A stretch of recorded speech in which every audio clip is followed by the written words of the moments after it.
Tonight it's Pedro Martinez, the leading candidate for the American League Cy Young Award, against Tom Glavine, a two-time Cy Young winner in the National League. It's a great matchup for the first interleague game of the year.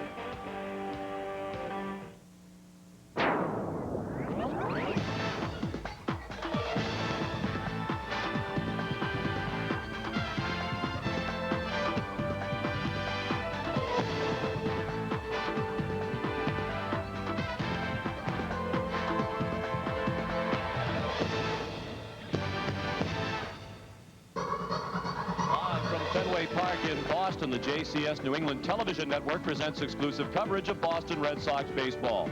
Tonight, game one of a much anticipated three-game series between the Red Sox and the Atlanta Braves. Good evening, everyone, and welcome. I'm Sean McDonough. It's great to have you with us as the Red Sox begin their third season of interleague play against a team with roots here in Boston, the Braves. As they head into this series, each of these two teams are in first place in their respective divisions. The Red Sox have won 20 of their last 26. As a result, this is the latest they've been in first place in the American League East since 1995. They have a game-and-a-half lead over the New York Yankees. Meanwhile, the Atlanta Braves record is actually a half game worse than the Red Sox at 32-21, but they have a 5-game lead over the Mets in the National League East. That's the largest lead for any team in the National League. Tonight, I'm joined by Dennis Eckersley as Jerry Remy has the night off. He's staging his one-game protest of interleague play. Actually, his son Jordan graduating from high school tonight. We congratulate Jordan Remy. Dennis, great to have you with us tonight. As we said, interleague play, a lot of people like it. It's an exciting night here as the Braves are here, and what a great pitching matchup. Well, for me, first of all, I get in free, and I get to do the game. But as a fan, now sitting back, this is exciting because Pedro Martinez is by far the greatest pitcher in the game right now. And not only that, we're going against a team like Atlanta, who they have a lot of attention, and Glavine, a two-time Cy Young Award winner from Boston, and I think it's exciting. Interleague's great, especially with two great pitchers. And it is Tom Glavine on the mound tonight for Atlanta. He has been the best left-hander in Major League Baseball over the last 10 years, but this season has been a struggle. The Billerica native is 3-6, an ERA of nearly 5. Pedro Martinez, on the other hand, has been the best pitcher in baseball. He leads the majors with 10 wins. He'll go for number 11 tonight, right after this.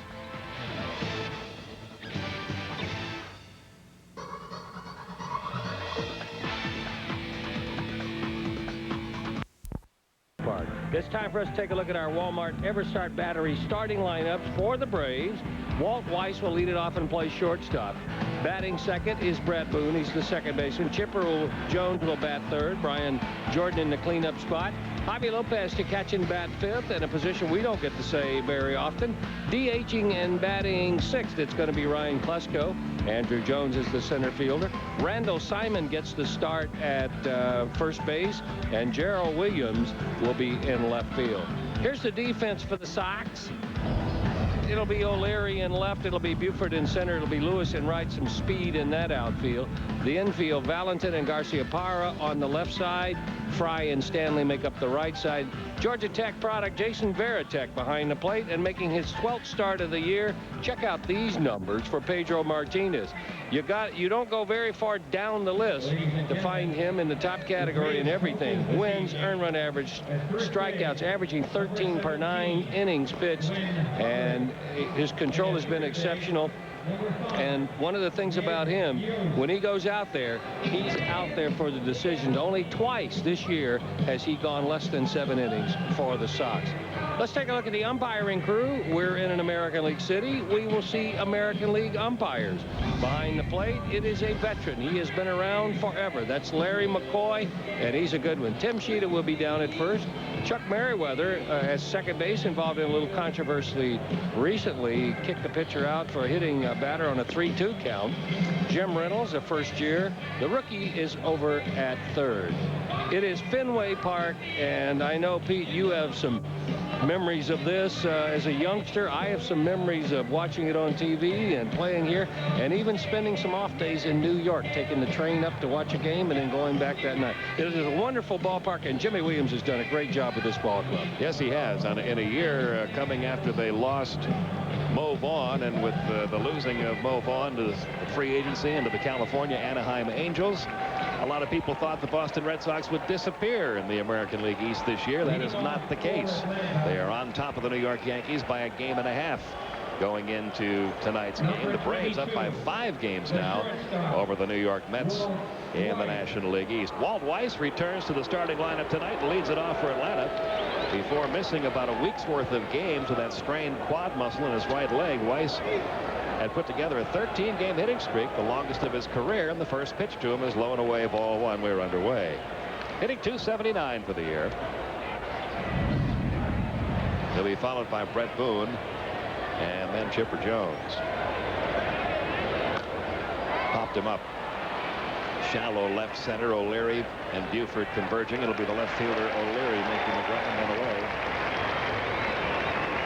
And that'll bring up Brett Boone. You'll watch the Red Sox shortstop get more involved on balls hit to left field here than any other place, because once that ball is headed, especially a line drive, Garciaparra will head out toward left field. You will see balls that would be home runs in other parks here turn into singles. You'll see pop-ups go into the net for home runs, but keep an eye on Garciaparra on anything hit in the left field. Brett Boone takes the strike. He's hitting .283. 8 homers and 25 RBIs, just 3 out of his last 22. Quickly 0-2 on Brett Boone. Martinez, you saw those numbers, just an absolutely astounding pitching line for him this year. 81 innings now, 67 hits, 16 walks, and 117 strikeouts. In the air, shallow right center field. It's going to be the center fielder Damon Buford making the grab there for out number 2. The Braves are doing what I think you're going to have to do. You're going to go up and get some pitches to hit, so you got to put the ball in play. Gets a lot of movement on everything. One of the best changeups in baseball. The third baseman, Chipper Jones hitting .290. 10-game hitting streak as he checks into tonight's game. 13 homers, 38 RBIs. I was talking to him about facing Pedro Martinez, and Chipper said that he is one pitcher that you really have to try to guess along with. And you can't sit in any one pitch or sit in any one location because he mixes his pitches so well, mixes his locations so well. So you have to kind of try to think. That's at least the way Chipper's had any success against him. Try to think along with him and outguess him, figure out what he's going to throw and where he's going to throw it. He's only guessed right 4 times in 23 at bats. 1 ball, no strikes, 2 outs. Count goes to 2-0.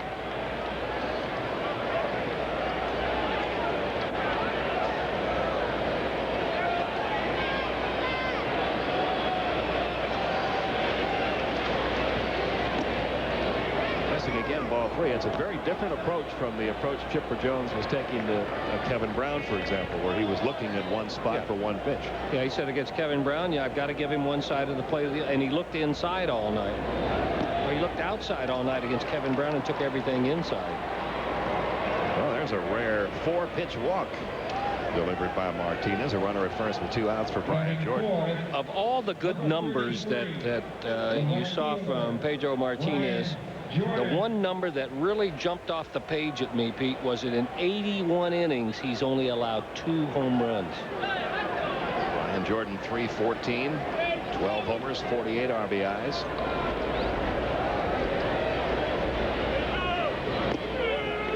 It's good for a couple of us. First of all, it's good for any pitcher pitching anywhere, but you pitch in this ballpark. And you pitch in this league. Yeah.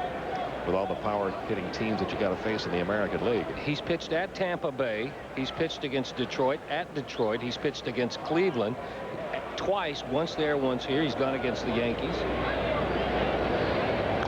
Fastball foul back in the count 0-2. So it's not exactly the East Cobb Little League he's been running up against, and to only allow 2 home runs, and he's only had 1 ball game in which he's walked more than 3.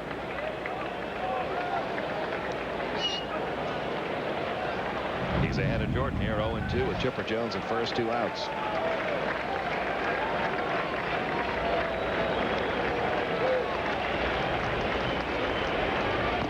Struck him out. And that's the first strikeout of the night for Martinez. The Braves leave a runner. And we go to the bottom half of the first inning with no score.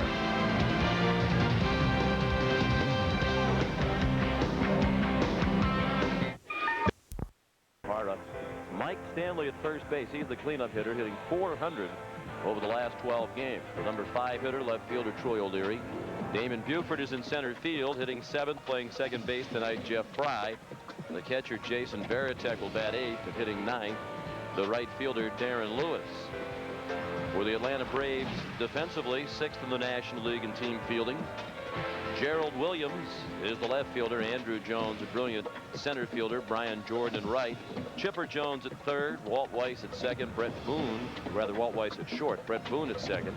Randall Simon at first, and behind the plate, Javi Lopez. On the mound for Atlanta tonight, Tom Glavine, the 33-year-old lefty from Billerica. As we mentioned, he's the winningest left-hander in baseball over the last 11 years, but this season's been a struggle for Tom. I don't really know what it is. You look at those stats right there. Hasn't got a lot of strikeouts, and the walks are so-so, and the hits aren't that outrageous. I don't really know what it has been. He probably gives up runs early, and then he has to come out of the game. But this guy is sneaky. He looks like he's not throwing that hard, but he's sneaky. And his first pitch is a strike to Jose Offerman. He'll wear out that outside corner. That's where he's made his living. Offerman hitting .333. Glavine trying to nibble at the outside corner again and missed. He'll fire one inside every once in a while, but for the most part he stays away. Bounced down the line, foul off third. 1-2 on Offerman, who's back up among the top 10 in the American League in hitting. He's familiar with Glavine, his time with the Dodgers. Offerman tied right now with Kenny Lofton of Cleveland for 6th in the American League in hitting. He's been 6 for 10 on the homestand at a big 3-game set against the Tigers. And in fact, at one point that series reached base safely in 9 straight plate appearances until he grounded out in the first inning Wednesday night. Glavine to a full count, and that's one of the things they say about Glavine, that he hasn't been getting the calls this year on that outside part of the plate. Boy, I want that pitch right there. It's going to be a tough night for him if he doesn't get that pitch. Now the payoff pitch to Offerman, off the end of the bat and down to Randall Simon. The first baseman will play it himself for the out.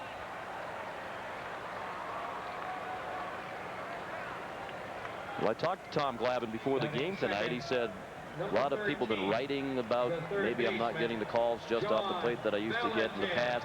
But I haven't said one word about that. That's not been coming from me. And there's been some speculation that because there's been so much written about it, it becomes a perpetuating thing where the umpires read that. And I would make darn sure that I wasn't complaining. Let them know. Glavine missed low. Ball 1 to John Valentin, hitting .251, 5 homers, 35 runs batted in.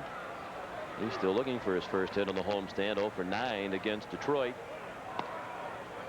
Well, those are pitches, again, that ordinarily Glavine gets. Ooh. Is that pitch low, or is it outside? What is it? I think that's what Glavine's wondering.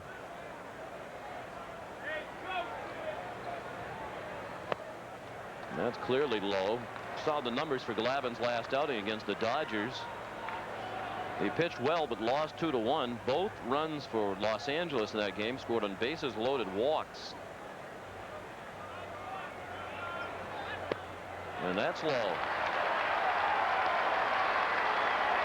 This is the second time Glavine has pitched at Fenway. He worked in that series 2 years ago when the Braves were here. He talks about pitching at the ballpark he used to come to as a youngster. Being a local kid coming here as a kid, you know, I always dreamed about playing here, and you know, I get the chance to do it now for the second time, and you know, against Pedro, who's throwing the ball really well, and these guys are playing well as a team. So you know, it's a good challenge all the way around. 2 good ball clubs, and hopefully it'll be a good weekend of baseball. Interesting, too, that unlike most starting pitchers, he was out on the field before the game talking to the media. Most of the time the starting pitchers in the clubhouse, just gathering his thoughts and getting physically and mentally ready. But Glavine came out, talked to the media, took batting practice. This guy's been in a lot of big games. He's pitching to Nomar Garcia Parra, and he's thrown 6 straight balls now. 2-0 on Nomar, hitting .335, a team high 10 homers, tied with Troy O'Leary for the team lead in that category. And he leads the Red Sox in runs batted in with 41, good for 7th in the American League.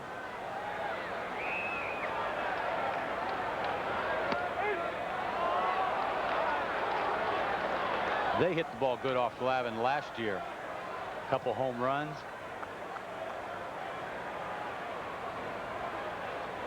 That was down in Atlanta. Nomar sends it out of play to the right.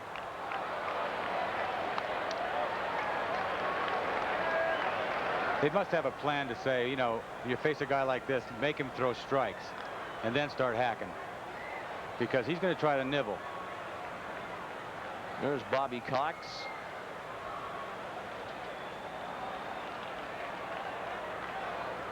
And 2-2 fastball up and in.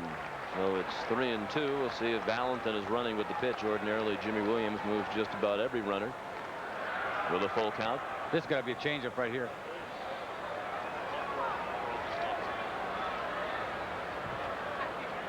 Lopez sets up away. Garcia-Parra slices one foul. He hit it like it was a fastball. A little late.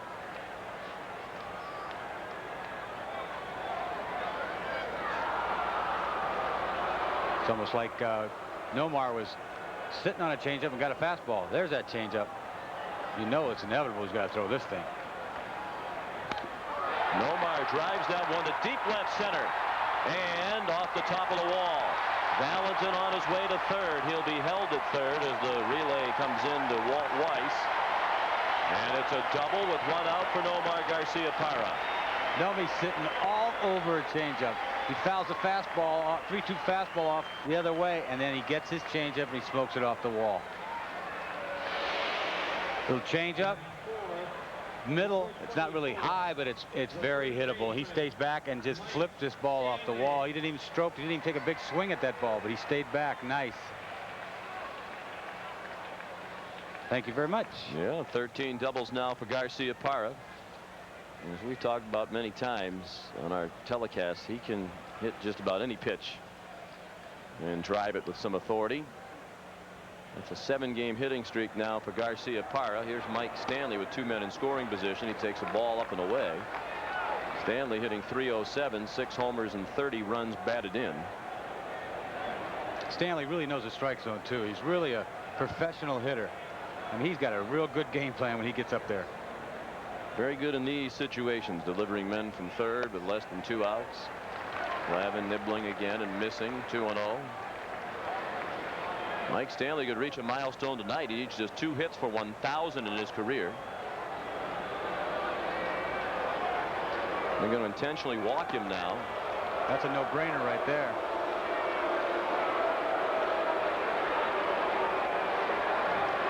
That'll load the bases. Second walk in the inning by Glavine. They'll get over to the left-handed hitting Troy O'Leary. They got to have a book on O'Leary, because he's going to be hacking. The left fielder, Troy O'Leary. Bobby Cox and Jimmy Williams, longtime good pals. They were visiting on the field before the game. Jimmy served as Bobby Cox's third base coach in Toronto and in Atlanta. Replaced Bobby in Toronto when he left to go to Atlanta as the manager. Strike one to O'Leary. Troy hitting .284 with 10 homers and 30 runs batted in. Troy looking for something else besides a fastball, or he would have been hacking right there. Kind of tricked him. How did he get tricked with a fastball? There's a strike. 0-2. That outside corner is a little bigger than the other one. Here's why Bobby Cox walked O'Leary. Troy's hitting just .227 against left-handed pitchers. .301 against the right-handers. Stanley at first. Garcia-Parra at second. Valentin at third. No score. 1 out in the first. O'Leary hits a base hit on an 0-2 pitch past the shortstop Weiss. Valentin scores to make it 1-0. They held Garcia-Parra at third, so Glavine apparently with a mistake there. An 0-2 pitch, good enough that O'Leary could lash it through the left side. That's a mistake right there. You know it is. He tried to slip another fastball by him. Ball's way a little outside, but he stays right on this ball. That is some nice piece of hitting right there. I mean, you got to tip your hat, but at the same time, I don't think he wanted to throw that ball even reachable to hit. Glavine historically has had first inning difficulty, even in seasons when he has been going along as he usually does very well. A strike on the outside corner to Damon Buford, hitting .257, a homer and 15 runs batted in. 1-0 Red Sox. Perhaps a chance for a big first inning. Bases still loaded, 1 out. And Buford's in the hole just as O'Leary was ahead of him, 0-2. Did a game in Detroit a couple weeks ago, and every time they foul a ball off, it's like I flinch. It's like you're so close. It's unbelievable, that place. Well, you're used to being only 60 feet away. I would think the broadcast booth. Can't be looking at the monitor. You might catch one in the lips. That's right. Well, your friend Jerry Remy hides behind those monitors in Detroit. And up here, it's high enough. He has reaction time. And after a great catch he made the other night in Cleveland, that's all we hear about now, the catch. You're just tuning in. We're joined tonight by Dennis Eckersley. Jerry Remy attending the graduation from high school of his son Jordan. 1-2 pitch. Buford fought it off to stay alive.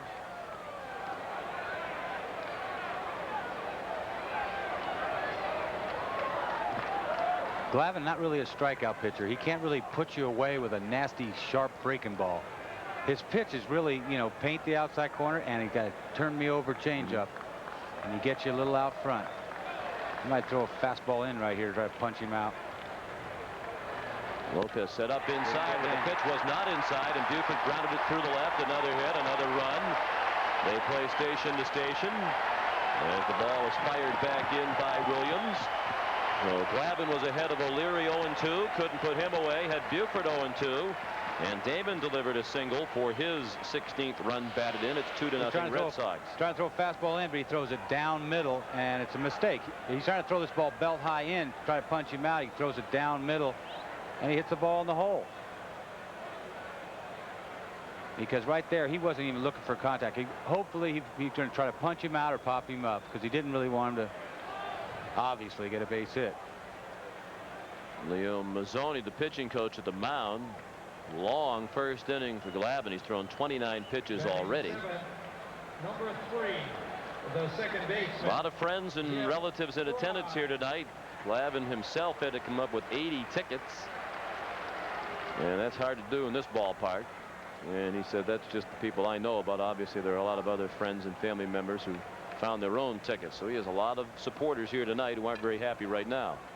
He's pitched a lot of World Series games, big games, but I bet you this game right here is more than a World Series game to him. He hits the outside corner for a strike to Jeff Fry.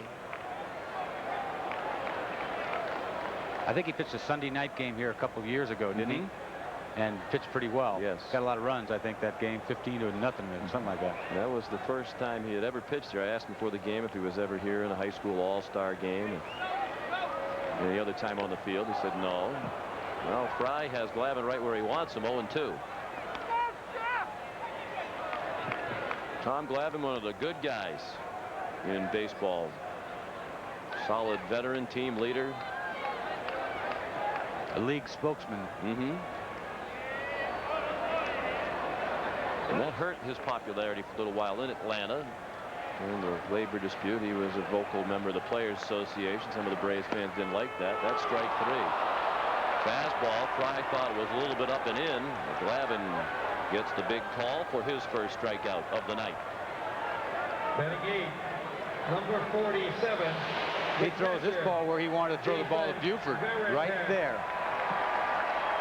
Might have been high, might have been inside, but he gets the call.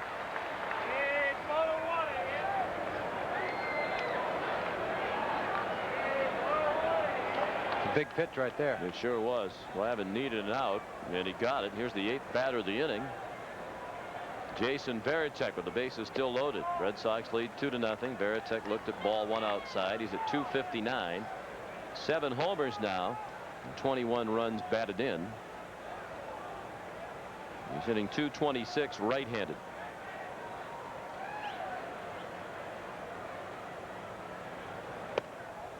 Ball 2. Glavine turned it over and missed down and away. I think if you ask a lot of fans out there, the biggest surprise, and I'm not really surprised, but Jason would have to be one of the really happy surprises for everyone. A 2-0 pitch, fouled it off. Of course, you pitched to him last year. What do you see as the biggest areas of improvement for him? Well, I like the kid. You know, last year here he was a rookie, and they're telling him, you know, the coaches are trying to tell him what to call, and they're filling his head up with all that stuff. And this kid really responded, you know, a great way. I mean, he still called his own game, and it showed me something. And he has the count in his favor now, 3-1. Glavine has to throw a strike. I mentioned the only 2 runs he got last time I won bases loaded walks. He's in jeopardy of that right here. But you know, Veritek, you know, those coaching staff, when you're a rookie, they could turn you into a robot, and he didn't turn into one, which I was impressed with. The 3-1 from Glavine. Lined out of play to the right. And Jason spends a lot of time, in particular Grady Little, who undoubtedly has helped Veritek's development. There's the guy, Jason Veritek, and there's Grady Little. And Veritek, very intense, very eager to improve, works very hard at his game, and as a result, it seems that he's improved in every area. Handling pitches, throwing, hitting. 3-2 pitch to him. Fly ball to center, and Andrew Jones will run that down. And Glavine emerges from the inning with relatively little damage. It certainly could have been much worse for him. After 2-0 Boston. Presented by authority of the Commissioner of Baseball and may not be reproduced or retransmitted in any form. And the accounts and descriptions of this game may not be disseminated without express written consent. It is 2-0 Red Sox as we go to the top half of inning 2. Javi Lopez, Ryan Klesko, Andrew Jones do up against Pedro Martinez. 2 runs sometimes all he needs. And we'll see if it's enough for him tonight or if the Braves can get to him. He's only 4-5 lifetime against Atlanta. Those decisions for the most part coming when he was a member of the Montreal Expos, and some of them coming when he was very early in his career and not quite the master of the craft that he has become. Lopez 310 for the year. Into center field. Good start to the top half of the second. And again, you're seeing a lot of Braves hitters in this game, Don, go up there and very early in the count try to pick out first thing that looks good and go after it. Well, with a guy who's going to throw strikes, that's the way to hit. Starts with a breaking ball, stays up in the strike zone. That, getting back to the point you were making about that former manager Joe Morgan was making about you never know which inning, and maybe it's the first inning.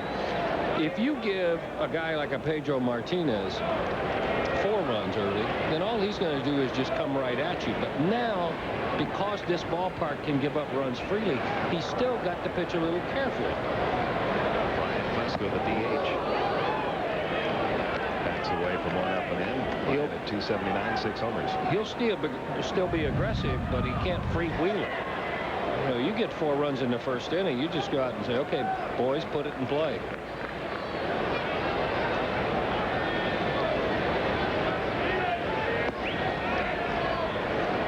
No strikes on Klesko. Since we're in the American League Park, we use the American League rules, which include the designated hitter. That'll change when the Braves get back to Atlanta on Monday. Take on Tampa Bay. It sets up an interesting question for Larry Rothschild. What about Jose Canseco? He's been the DH all year for Tampa Bay. What's he up to, 20 homers now? National League rules, no DH. When you get to Atlanta Monday, that'll be an interesting decision. And then what you have to think of is where can I put him so the ball doesn't hurt him. 3-0 the count of Klesko.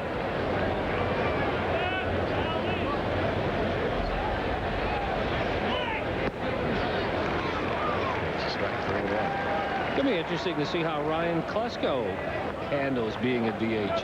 Players who become DH tell you that when you first started, it's very hard to keep yourself into the ball game. You have to, because all you do is sit around until it's your turn to bat. You have to swing the bat, stay loose, do something to keep yourself in the game. And a walk. That's the second walk of the game issued by Martinez. So he's already over his average per 9 innings in walks. Runners at first and second, nobody out for Andrew Jones. Batting 7, number 25, the center fielder, Andrew hitting .267, 8 home runs, 31 RBIs. A lot of base runners doesn't necessarily mean that Pedro Martinez is not going to beat you. He had a game against the Yankees 3 starts ago where he pitched out of one jam after another, leaving 2 men on, 3 men on. I think the Yankees left 5 men at third in that game. 14 base runners in 7 innings. 10 hits, 4 walks. He did have a little problem with his left hip that may have affected him in a couple of his starts earlier this year, including that one. At the point where when the leg comes up right there on the left side, right where it bends at the hip, when it kicks up, Hits the runner.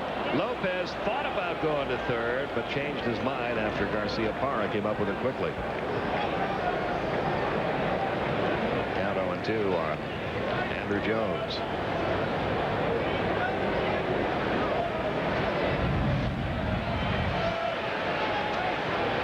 I wonder if he was bunting for a base hit. Remember, the pitcher's not in the batting order, so you can do some things, various spots in the lineup that you wouldn't do, knowing that the pitcher's going to be hitting in the 9th spot. Out of play, still 0-2 on Andrew.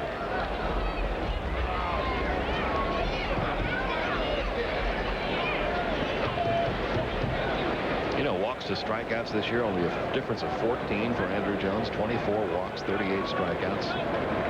That's a huge improvement. Well, his recognition of the strike zone is so much better this year. 1 ball, 2 strikes. And he's also a much better 2-strike hitter than he used to be. Not trying to do quite as much. And part of it is the influence of Don Baylor. Something else he's become is a much better situational hitter. It seemed like last year, the year before last, try to see how far he could hit the ball, but in a position where you need a ground ball, a fly ball, you need the ball put in play. Most of the time this year, he's put it in play. He went, I think. Yes, he did. Second strikeout for Martinez. Out number 1 in the top of the 2nd. Martinez can work the bottom of the strike zone. He can work upstairs, and his fastball takes off upstairs, and it looks so good. Well, he did commit, but that's one that he would have swung at the one before it last year. This guy just knows how to pitch. He gets 2 strikes and he expands the strike zone. Throws you pitches in an area that look good, but you just can't handle them. And still only 27 years old. Here's Randall Simon. Grounds the first pitch sharply at first. They make the play at second for 1. No chance for a double play. Garcia Parra doing a quick spin and checking the runner over at third, which is always a smart idea. Runners at first and third now, 2 outs. That play took a little time to develop. I was kind of surprised when I saw Stanley go to second with that one after he took a look and sort of stopped for a moment before throwing down there. He looked like a guy there that first base wasn't his natural and most favorite position to play. The ball comes right to him. He settles into it. Takes a little while to dig it out. He had a throwing lane behind Klesko, but it did take him a little while to dig it out of the glove and get it down to second. First and third now with 2 outs for Gerald Williams, who could use a base hit. Down to 205 a year. He really struggled on the homestand to the point where both he and Otis Nixon were not in the starting lineup in one of the games against Colorado. Ryan Klesko went back to left field.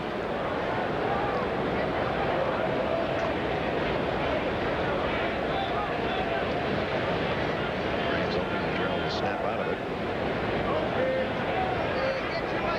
For his last 17. And you'd have to guess that one of the options explored by Bobby Cox tonight would have been putting Klesko in left field and maybe using Keith Lockhart as a DH. Playing this wall, though, is something that's it's hard if you haven't been out there and you haven't played a lot of left field, and Gerald Williams plays good defense. The pitch that's been getting a breaking ball down the way. He's been pulling off that pitch, swinging over the top of it. That's a good assessment too, because it's not that he is not a good breaking ball hitter. It's just that he's been chasing bad breaking ball.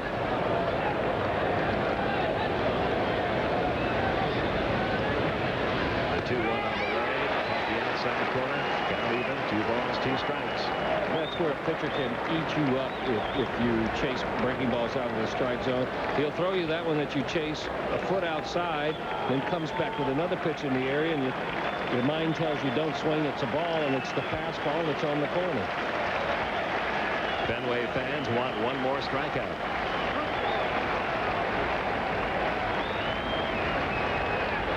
And they get it. Veritek will have to throw him out and does. 3rd strikeout of the game for Martinez. Braves strand a pair. Still 2-0 as we head to the bottom of the 2nd.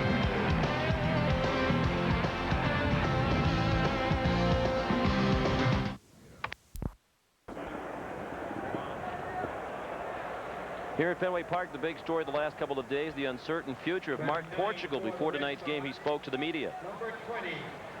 First thing I want to say is that I'm back with the ball club, and it's my intention to stay here and do everything I can to help this ball club win ball games. I do have some personal issues that I'm dealing with. I've discussed this with Dan and Jimmy, my family, my friends, my teammates, and at this point, I think walking away would make me a little more miserable than I think I've been lately.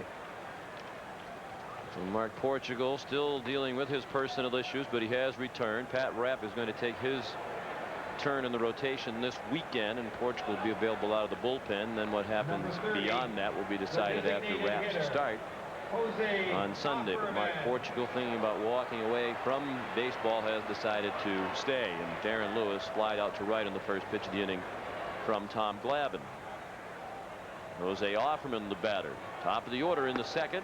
Red Sox got 2 in the 1st. They left the bases loaded. Offerman grounded out to start the 1st. Then the next 5 men reached, and 2 of them scored. There's a strike. And Dennis, I guess Mark Portugal's situation reinforces what we all know. Athletes are human beings just like everybody else.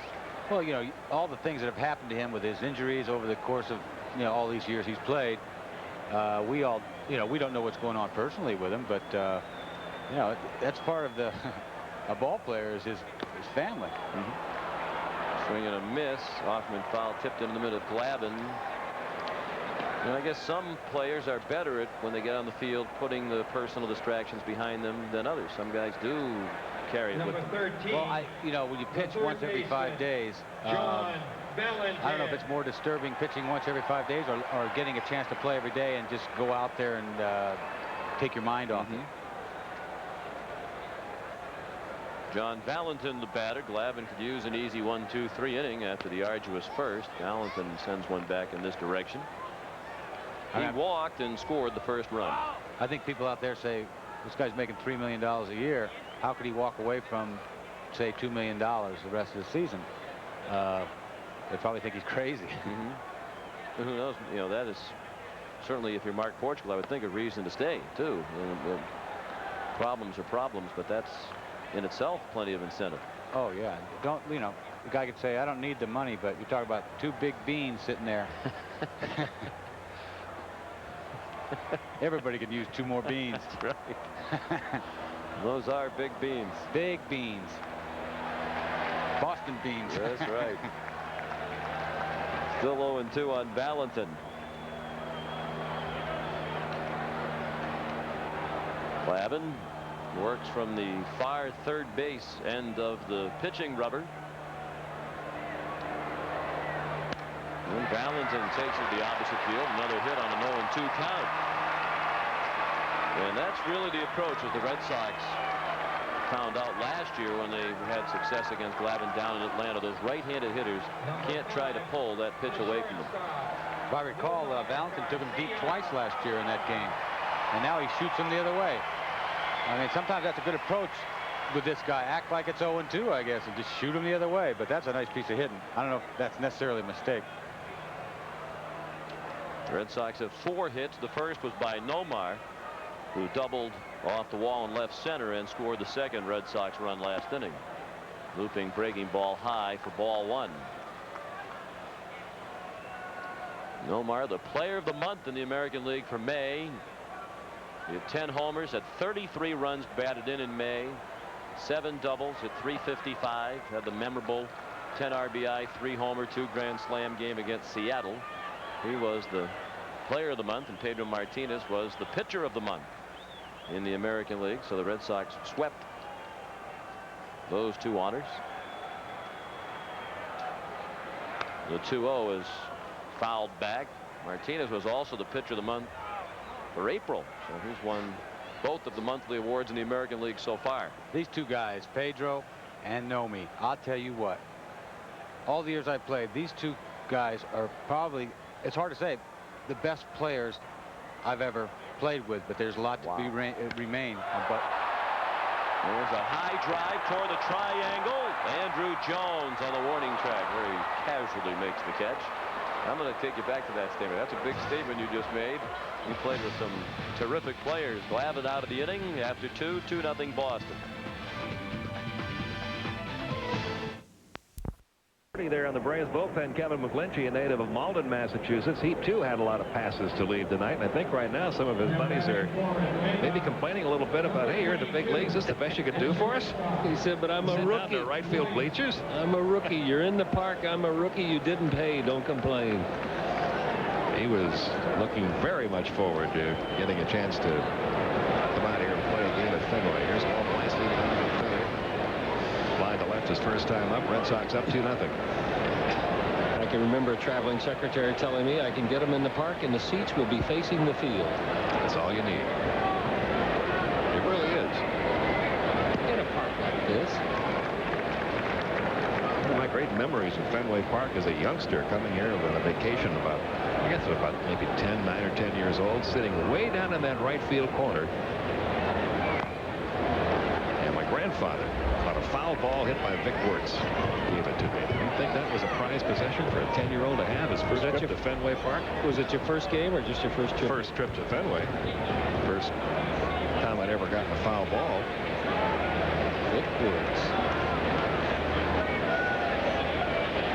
1-2 pitch on the way to Weiss. Inside corner. And that's what Chipper Jones is talking about. In fact, you have to look for something. You could tell Walt Weiss was not looking for anything inside there. He got down on the count 1-2, and he's right up on top of the plate looking for something away. Look where he burns it. Inside corner just above the knees. And he burned him with movement and velocity. And unfortunately for Braves, he looks like he's getting comfortable. 4th strikeout now, Brett Boone. The only Center his first time up. The only thing he does that hurts him is because of the angle of his arm. It's not over the top.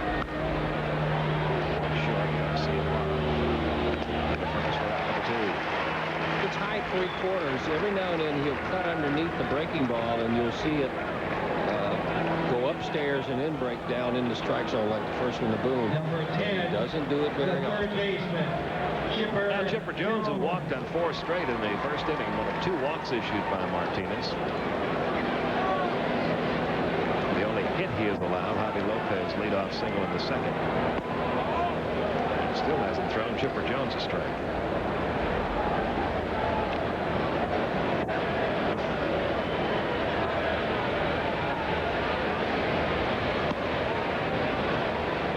It's now 2-0.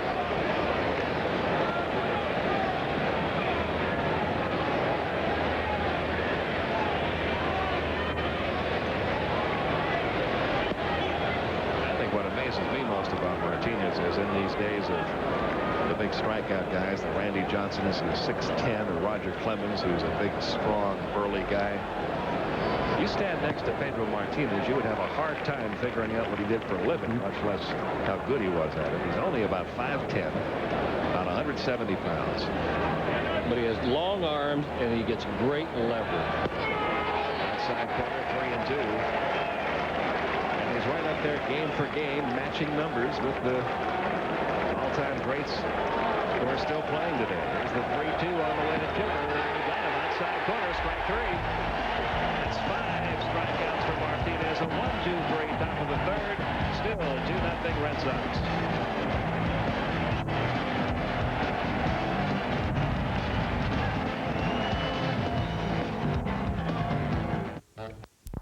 Red Sox, bottom of the third rolls around, and the 1999 season is certainly in full swing now.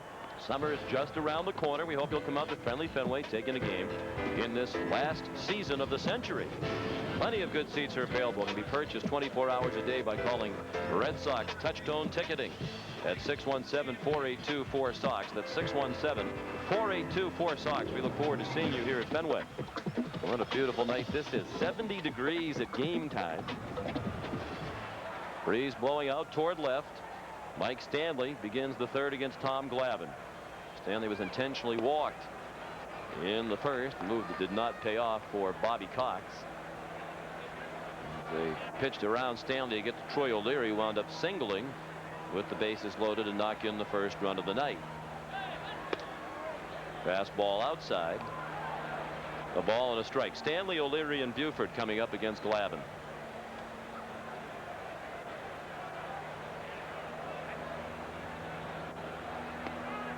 There's a strike at the knees. 1-2. You'll see Larry McCoy. He sits up inside all the time. It's almost like he guesses at the ball outside. But you get him in that strike call, and he'll be sounding like a wounded calf. He starts getting after it. Oh. There's strike three. Glavine has his third strikeout of the night. After coming inside, he goes outside. Fastball can't hold up. This ball got on him and kind of tricked him a little bit. Speed of it. He wasn't looking for something outside. One out in the third. The Red Sox lead 2-0. They scored twice in the first. The first run on a single by Troy O'Leary, who takes a strike at the knees.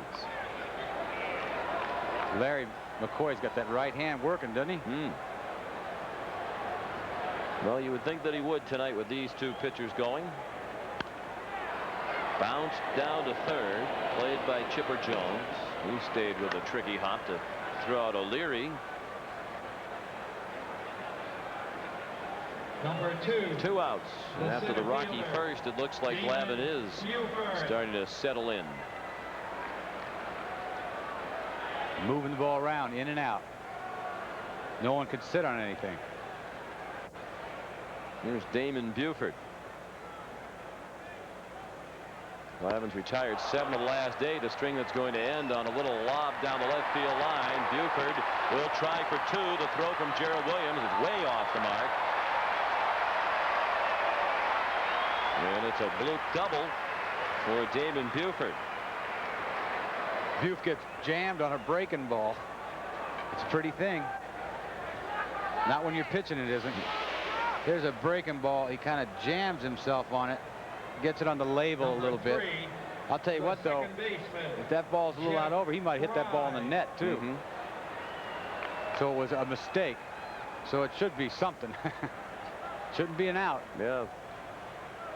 That's one of those, I guess, if you're the pitcher, you say, oh, that's a blue pip. On the other hand, you also realize if he gets the big head of the bat on that ball, it's gone.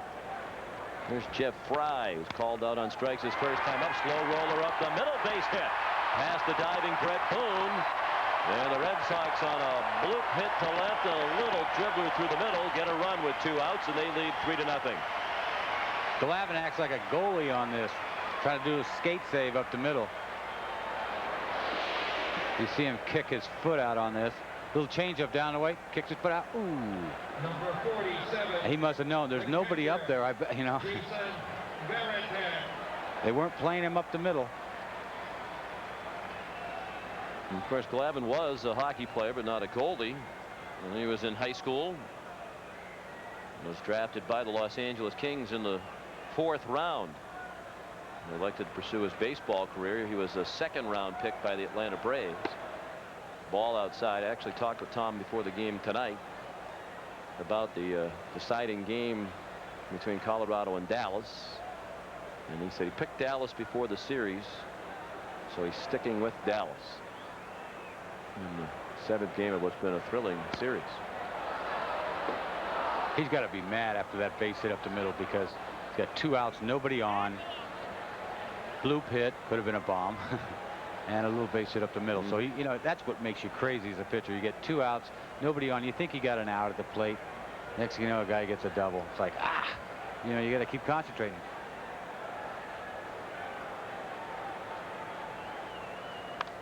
Veritek Shoots one foul. Into the luxury boxes on the right. 1-2. Well, that's been another key to Glavine's success. You talk about concentration. He is one of those real competitive guys. Maintains that focus. Grinder. Just keeps grinding. Never shows any emotion out there. Fastball. Varitek wouldn't chase it. It's hard to show emotion when you don't punch out as many guys as this guy does. I'd be out there styling all over the joint if I was Pedro, man. He's something else, this kid. Well, you had a little style of your own, too. Yeah, but I didn't have his kind of hair. He's got major hair. Hair as in gas. Yes.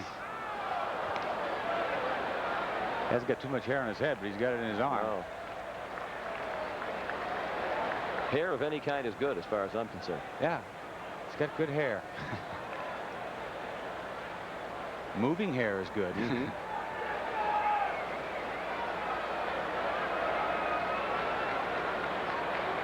Glavine throws to first. Check in on Fry. Jeff's run batted in his 6th of the year.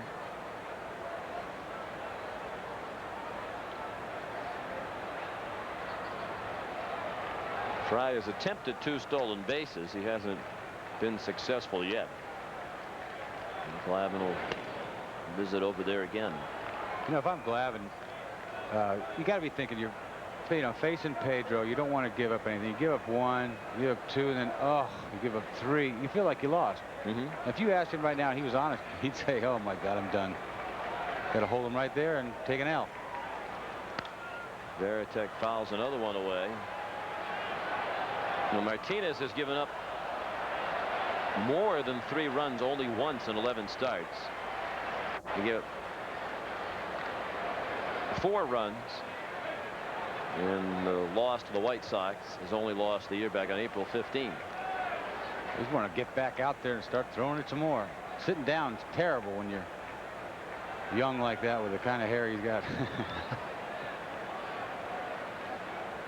You love runs, but I'm telling you, I hate sitting in the dugout for half an hour. Mm-hmm. You would love to sit in the dugout for 10 runs, but it takes something away from you. Breaking ball missed, so now it's 3-2, and Fry will be running with the payoff pitch from Glavine.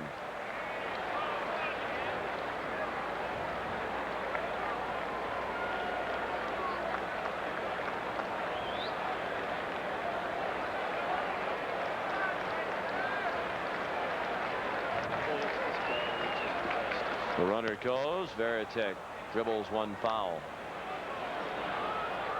Still pitching. 3-2 changeup.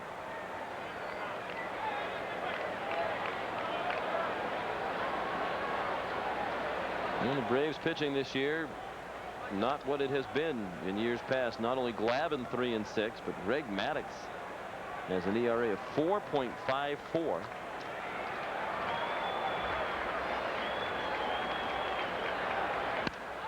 There's a drive to right, but not all that deep. And Brian Jordan has it to end the inning. The Red Sox get a run on 2 out hits. And as we head to the 4th at Fenway, the Red Sox lead 3-0.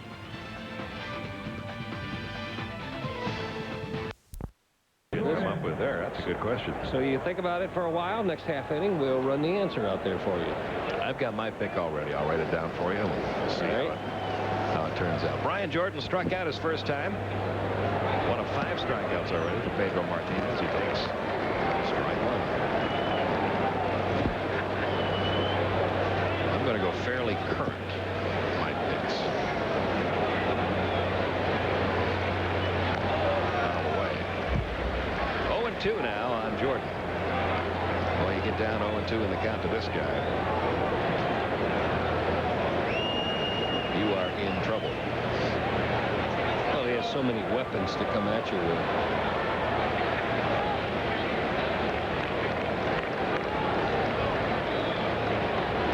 Jason Varitek put a lot of thought into what he wanted to call. Good hit on it right away. Strikeout number 6 for Pedro Martinez. When you're going good, you're going good. He missed the target by 1.5 feet, didn't by he? a foot. That's the pitch Jason Varitek called for originally. He said, let's come up and in with the fastball. He said, no. Went to the breaking ball. He said, no. He said, well, what do you want? Fastball away. He missed by 1.5 feet. Bingo. You're on a roll when you can do that. Javi Lopez has the only hit off Martinez, a leadoff single in the second. He jumped on the first pitch, then no chance to do that here. Ball 1.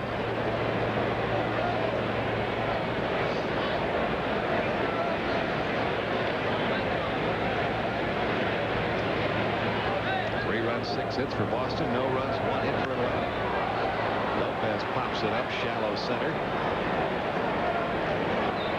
Buford for out number 2. It's a different mechanics and a different delivery, but in a way, his style of pitching is a lot like that of Kevin Burke. Number 18, running the fastball, designated hitter, slurve, slider, to change it. Both are very aggressive. Klesko walked his first time.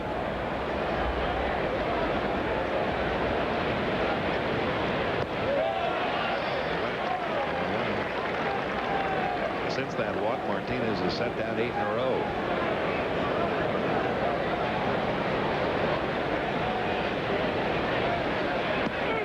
Changes the grip as he heads into his windup. They make it awfully tough to pick up.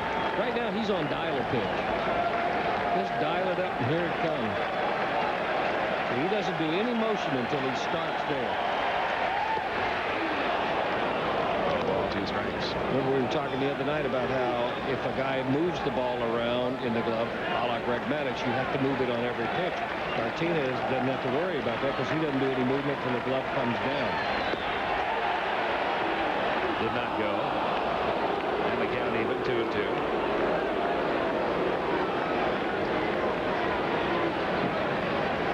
Guys in a rhythm like this, it might not hurt to step out on him once in a while either. You can't just let him keep going in that same tempo. Full count.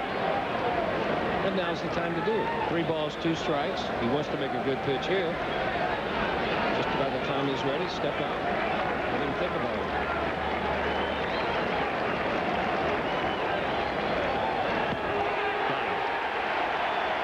Inside corner fastball, strikeout number 7. And 9 in a row set down now by Pedro Martinez. We go to the bottom of the 4th.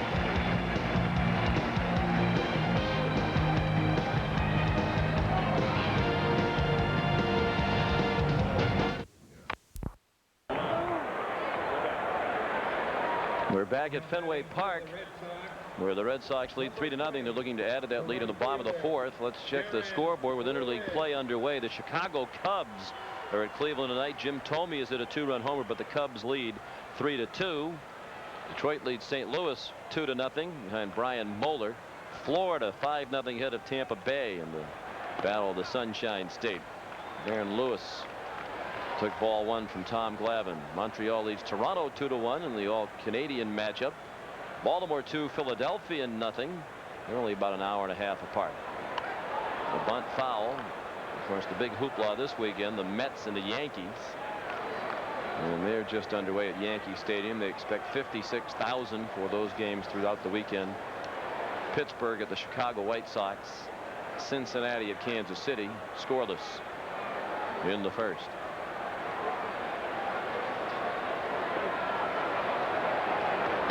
The 1-1 pitch driven toward the gap in left center. That's in for a hit. Cut off by Gerald Williams, who was playing Lewis toward center field. The rest of the scoreboard, Houston and Minnesota scoreless in the 1st, and the rest of the action later on. Milwaukee at Colorado, Texas and Arizona, Seattle and San Diego, the battle of Southern California between Anaheim and the Dodgers, and Oakland and San Francisco in the battle of the Bay Area. So a lot of those matchups that really were a big part of the design of interleague play are in effect this weekend, particularly those games in New York. Red Sox with 7 hits now. They have the lead man on for the first time. Lewis running on the first pitch to Walkman. He's going to travel it back to first, and he is safe ahead of the tag of Randall Simon. So So an adventure for Lewis. Got about halfway to second and jammed the brakes on and made it back just ahead of the tag of Simon. Looked like a delayed steal. And he just gets lucky here that the throw is high back to first. I really don't know what was happening. Maybe it was a hit and run. It was Offerman, because it had to be a hit and run. But he threw him a fastball in. He couldn't do anything about it. Throw to first. Red Sox really have a good approach tonight. I mean, they are hitting the ball, just trying to hit the ball back up the middle. He wants you to take a big swing at that changeup. Certainly Jimmy Williams knows a lot about Tom Glavine in his 6 years on the Braves coaching staff. 0-2 the count. Easier said than done, but looks good tonight. Hoffman is grounded out and struck out. John Valentin's on deck. The Red Sox lead 3-0. They've out-hit the Braves 7-1 at the base hit by Lewis here in the fourth.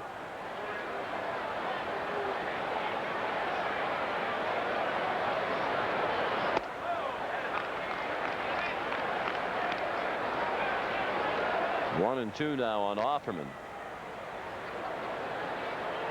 It's nice to be able to get a strikeout anytime you want, like Pedro can do.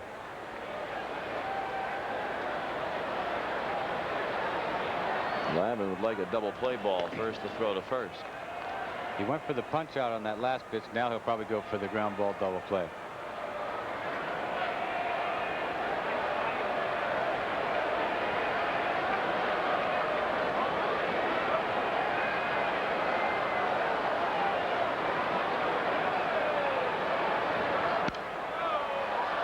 You mentioned Glavine was out taking batting practice, even though here in the American League Park in interleague play they use the DH and the pitchers don't bat. He said ordinarily he'd like to bat, but not tonight against Pedro. Wow. They've got Smoltz over there hitting about 350 or whatever it is. They take pride in their hitting over there. They have a good bunch of hitters. Yep, Maddox went deep, I think. Maddox. Steve Avery, when he pitched for Atlanta, was a more than decent hitter. Offerman strikes out. 89-mile-per-hour fastball up and in. Offerman couldn't get it. He's fanned twice. Glavine has 4 strikeouts. Number 13, the third baseman, John Valentin. Look at all the Cy Young Award winners in the ballpark tonight. Pedro with 1, but Saberhagen a couple. Glavine's won 2, including last year. John Smoltz, Greg Maddox won 4 in a row. And the gentleman to my right. That's some nice company right there.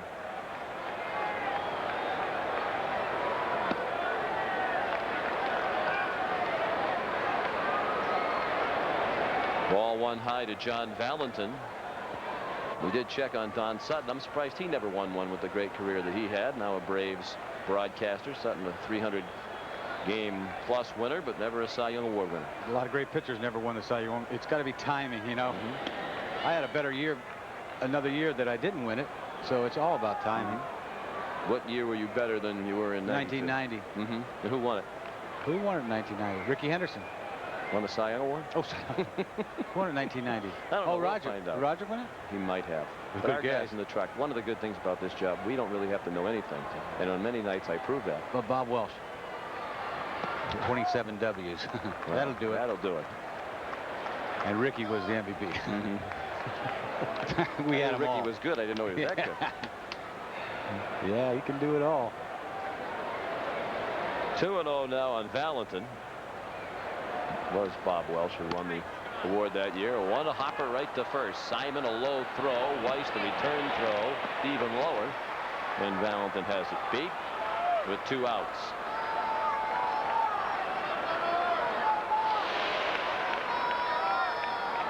Number 5, the shortstop. A nice play by Simon. The throw inside part back. Nice play by Weiss. More than anything. Try to double him up. Probably shouldn't even have thrown that ball. There's Don Sutton, one of the Braves broadcasters. Whew, that's a lot of W's. It sure is.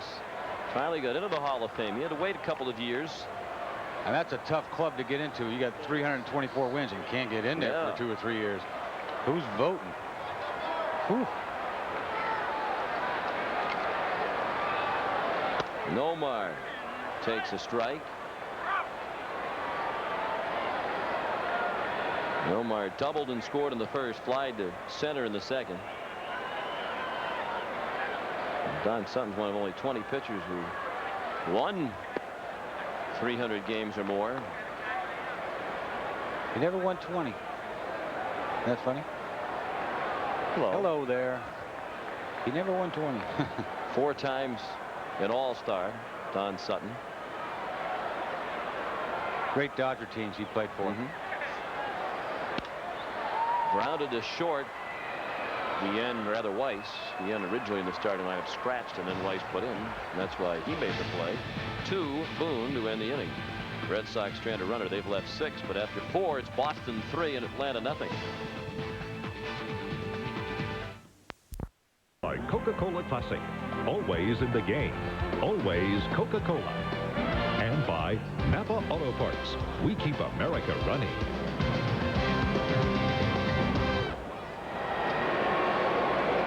Boy, you know you've walked into a ballpark when you walk into Fenway Park, don't you?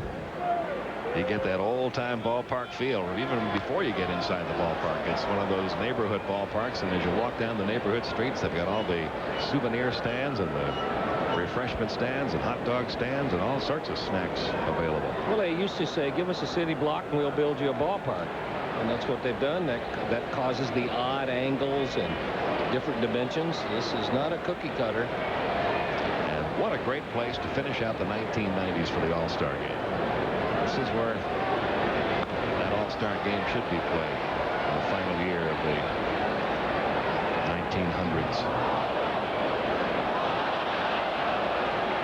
Talk about a tough ticket to get. That one will be impossible.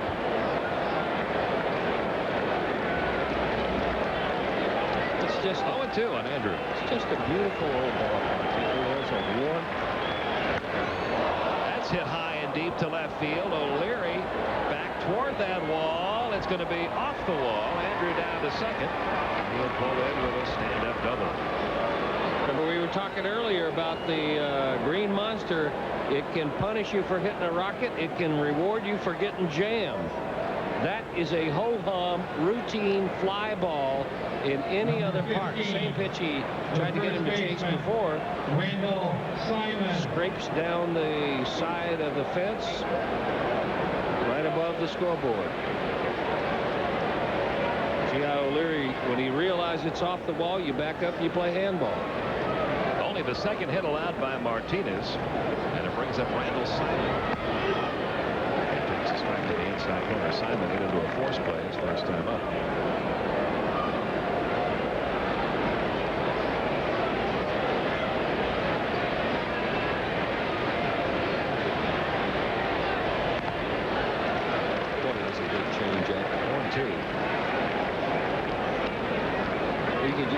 From what we've seen, you could say, boy, he has a good something on almost every pitch he's thrown tonight. His older brother had a pretty good changeup, too. Yes, he did. Ramon Martinez, who, by the way, is now a member of the Red Sox organization. Joined us before the season's over.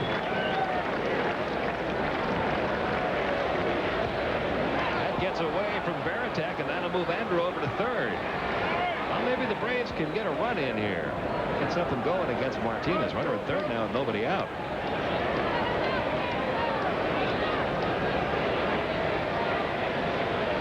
Good spot for a 2-strike pitch, especially if it's some sort of breaking ball. It's the changeup. He wants to get Randall Simon to chase it. But with the spin that it had, the changeup, he comes over the top of it. Instead of bouncing up off Veritek, it skidded along the ground and right under the glove. Martinez with a wild pitch, enabling the runner to get over to third. Struck him out. That's number 8. One man gone. You were mentioning the Yankee series. This was where he was at his best in the Yankee series when they had the runner at third. Goes up and away with the fastball. He had 11 strikeouts, and 5 of them came with runners on third.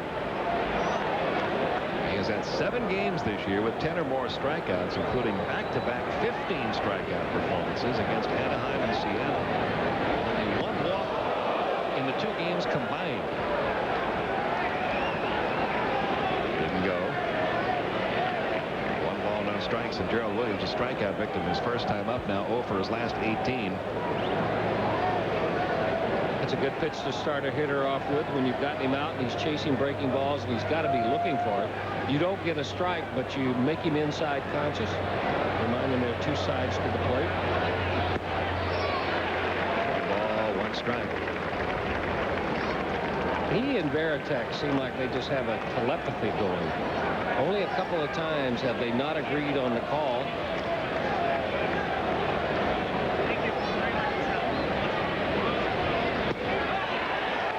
And it's 1-2, and be aware of that outside pitch now, Gerald Williams. Well, Gerald's looked for it for 3 pitches and hasn't gotten it. He's got to stop chasing. Anytime the pitchers have gotten ahead of him, 0-2 or 1-2, they have thrown him something a foot outside, and he's not been able to stop his swing. Just like that. That was a great sequence there. Jason Veritek did a good job because twice in that sequence, Martinez shook off to get to the fastball inside. So Jason Veritek didn't give a sign, and he gave him the sign to shake, shook, and then he gave him the breaking ball. So you got to be looking. He shook twice for fastball, so you'll be thinking he's going to throw another one. This is a lockout pitch. He gets it. Did he get him to go? I guess not. See, watch Veritek say, shake me off. Shake me twice. That's what you've done to go to the fastball. So he was having him go on what Martinez had done before. Well, he had done it to get to the fastball. Veritek says, do it to get to the breaking ball. Gerald Williams to 2-2. Gerald was able to lay off that last one. You have to block one in the dirt now. Down on strikes for the 2nd time tonight. That is 9 strikeouts. Gerald Williams is asking, did it hit the dirt? And you saw Larry McCoy waving his palms up. No, he caught it. Perfect spot for a 2-strike breaking ball. Jason Veritek caught it, kind of backhanded, but he did catch it. 9 strikeouts for Martinez, 2 outs in the 5th. Runners still at 3rd. He was there with nobody out. And now it's going to be up to Walt Weiss to get that run in. Walt has fly to left, and he is struck out.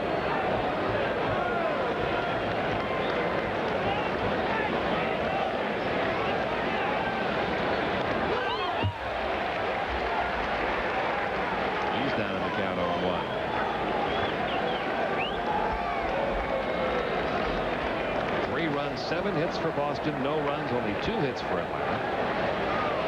The way he's pitching, Martinez is their story. The way he's pitching, you get a feeling Pat Corrales and Ned Yost could catch him, but I love the rapport he's developed with Veritek. They should get him out of the inning. Garcia Parra drifting back from shallow left. He's got it. Runner stranded at 3rd. He has had it again. This is what he did against the New York Yankees in that start against them. Braves leave another runner at 3rd. It's still 3-0.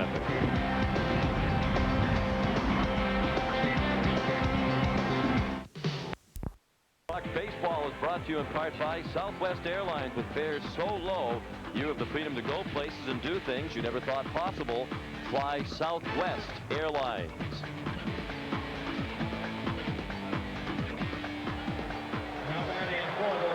Well, apparently they're doing artwork with the sunflower seeds down there. Jim Rice, not only the hitting coach, but apparently the sunflower seed coach now.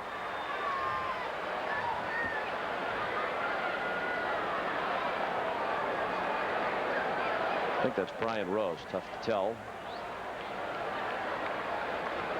Yeah, maybe John Valentin. It was John Valentin.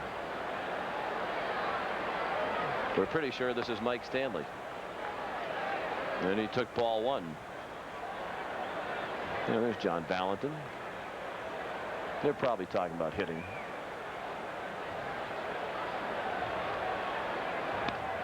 Pulled foul.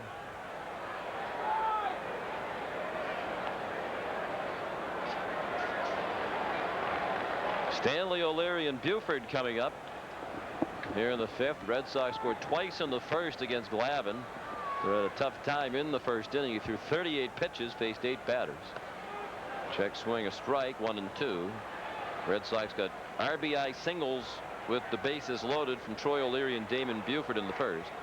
And they put together 2 soft hits with 2 outs in the 3rd. A bloop double by Damon Buford and a little single through the middle by Jeff Fry for the 3rd run. That's fisted foul by Stanley. Nice catch in the luxury box, is words we almost never speak, because those people just cannot field, but a gentleman made a nice catch. The K box.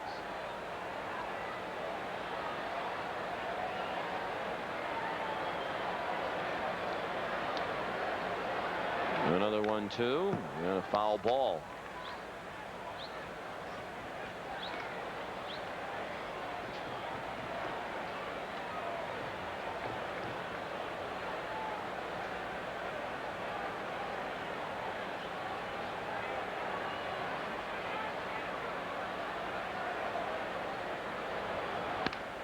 Pulled down to 3rd to Chipper Jones. 1 out here in the 5th. Friends, why don't you come out to friendly Fenway June 16th and 17th. The Red Sox will be taking on the Minnesota Twins, and the first 15,000 fans entering the ballpark each day will receive a Millennium Sports bottle courtesy of the nice folks at Dunkin' Donuts. This bottle commemorates the last season of the century. It's perfect to help you keep cool during all of your favorite summer activities. To purchase tickets, call 617-482-4SOX.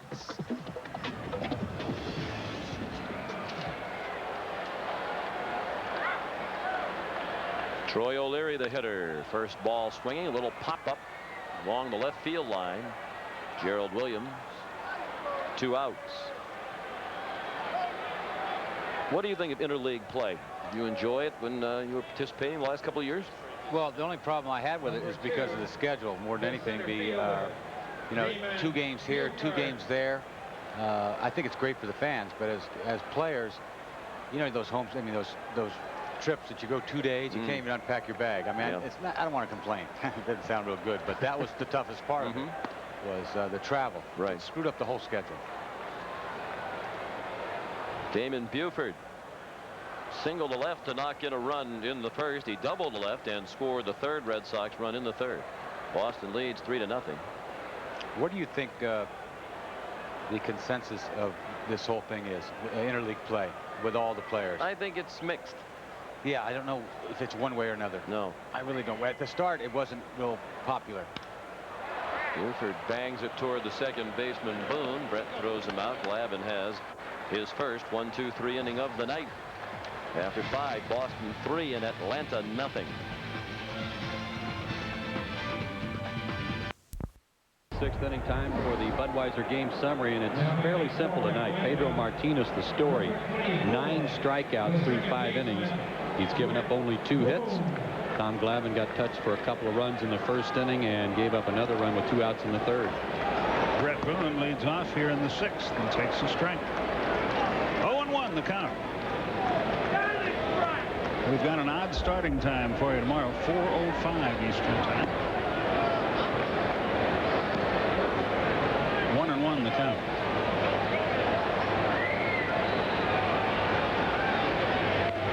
Ground ball to short.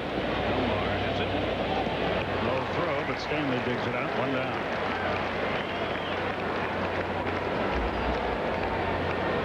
Talking to Chipper before the ball game as he stands in there about Jimmy Williams and what he meant to him when he was coming up, and Jimmy was still the 3rd base coach for Atlanta. And he said, you know, I made a lot of errors in the minor leagues, and Jimmy helped me cut down on them considerably with just ground ball after ground ball after ground ball. 1 ball, no strikes. In addition to being a good manager, he was a terrific infield instructor. And a terrific 3rd base coach. Yep. If you're wondering, Pedro Martinez career high in strikeouts is 15. He has done that twice. Did it on May 12th against Seattle. A very good hitting club. That's the strike on Chipper.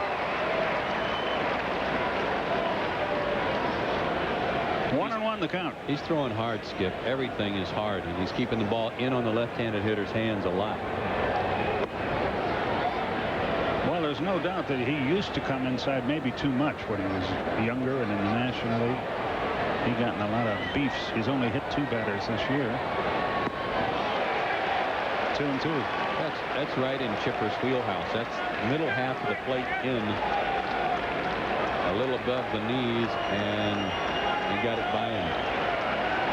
He never does you a favor and throws you a high change or anything like that. No swing.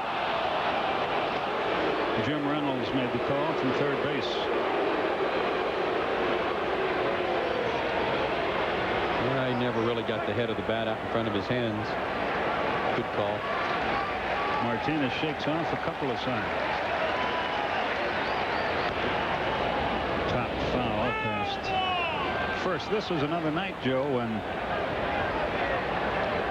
I swear I don't see any difference at all between the way Larry McCoy calls balls and strikes and the National League umpires. Kind of interesting to look down there too and not see a catcher's box drawn in tonight too. Yeah. How refreshing. High fly ball, well hit. Buford back. Wind is against him, but he's got room and makes the catch. If he gets around just a split second later on that ball, he's either got it up against the green monster or in the netting above it. But 2 out. Here's Brian Jordan, who has struck out twice.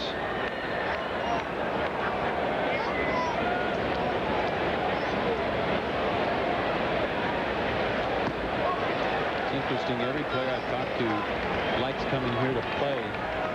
But most of the players I've talked to say that they'd just as soon interleague play go away if they're not going to start rotating which division you play. That's sort of the way I feel about it, too. Because the 0-2 to Jordan, the thrill is gone as far as seeing not that they're not fine teams, but the Yankees and Baltimore and the Red Sox and Toronto, we've done that. And they've done that.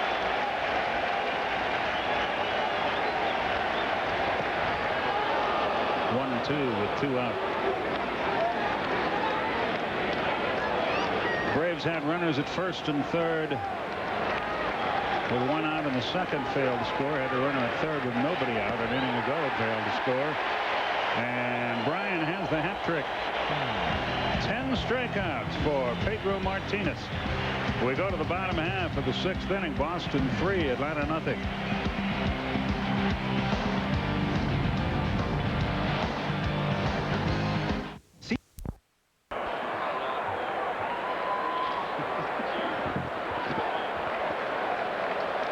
Back at Fenway this first night of interleague play, 1999, the Red Sox lead 3-0, trying to win one for the American League, as are the Indians, but they trail the Cubs 3-2.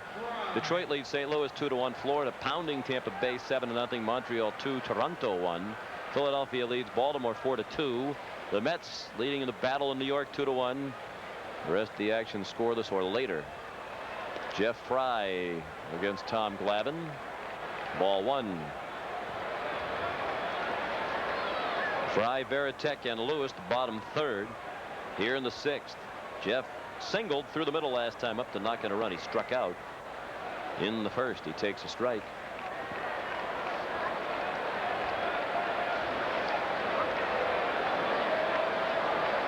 I think McCoy lost his voice. I can't hear that strike call anymore. Yeah.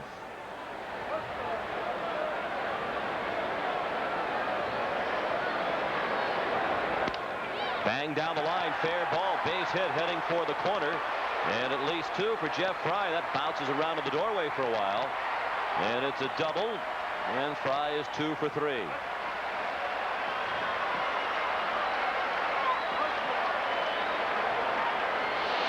He does the only thing he can with it. It's supposed to be a fastball outside.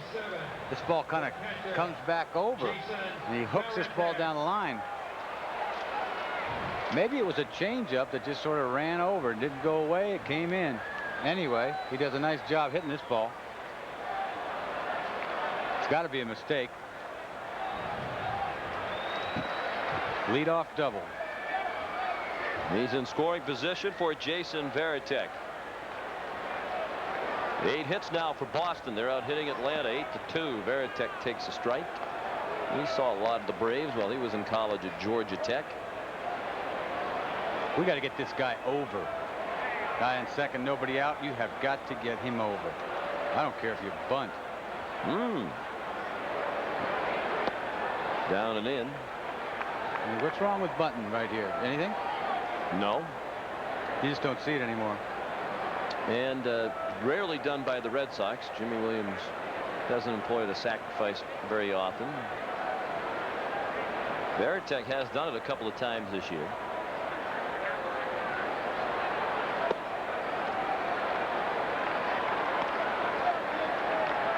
Two balls and 1 strike. Just one school thought he would be. Glavine, working away as he does all the time, might not be that hard a guy to at least get the ball on the right side of the infield again. Definitely. And move the runner over that way. It didn't look like Varitek was trying to take that one to the right side. 2-2. Scores nothing. Might be a different story.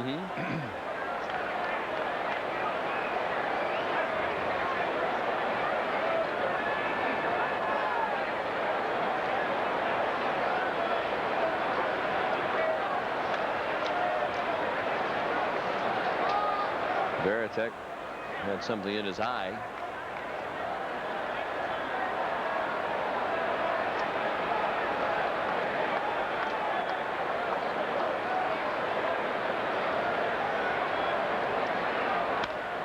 That's to the right side, and we'll move the runner along as Brett Boone throws out Varitek. Nice job.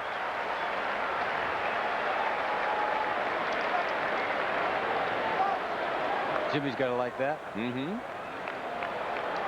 how about a squeeze here? The right fielder, Darren. Well, they got to be looking for something. You can't looking for something tricky. Well, they got the infield in too, so you might as well just bang one right through. Lewis is already single to left center. Just fly to right, infield in. They don't want to go another run down. Just try to get a ball in the air. He turned to punt. Fry was not coming down the line. Fry watching Wendell Kim intently, as is Darren Lewis. That was just a little fake. If you start that bunt too early, you might get hit in the face. 100 pitches even for Glavine now. Here is the squeeze, and Glavine threw it to the backstop.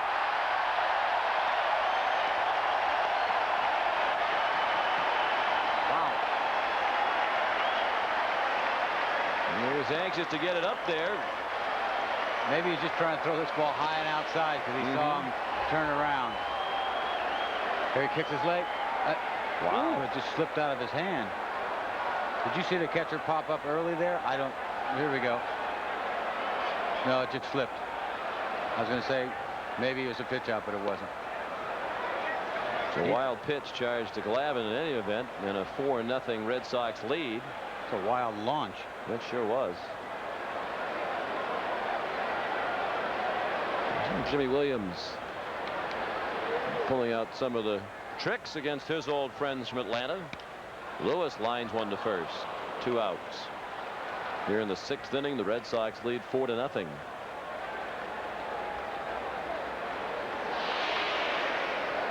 Can't really see as he's going to turn around and square to bunt real late. He doesn't just square around. He does it real late, and you can't see it there, but he's coming. That's nicely done. A little gimme run. Nobody gets hurt. Everything's fine. We got another run.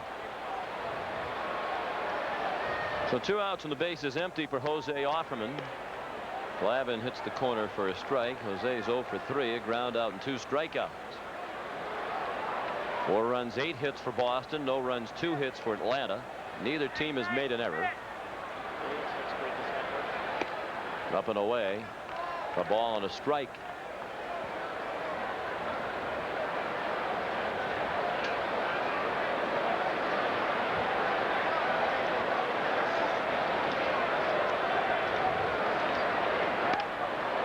Zimmerman. A little pop-up. Simon just into foul territory to end the inning. The Red Sox get a run in the 6th.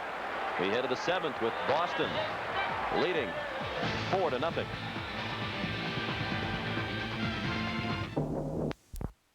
New Nizoral AD Anti-Dandruff Shampoo. The freedom will go to your head. And by First Union, your guide to the financial world.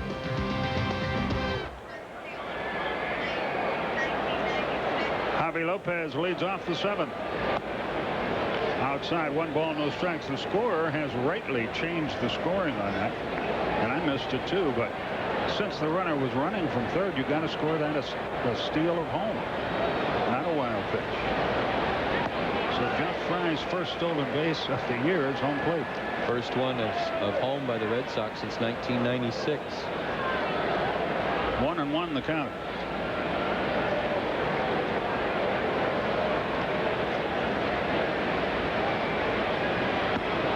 Javi comes up empty. It's 1-2.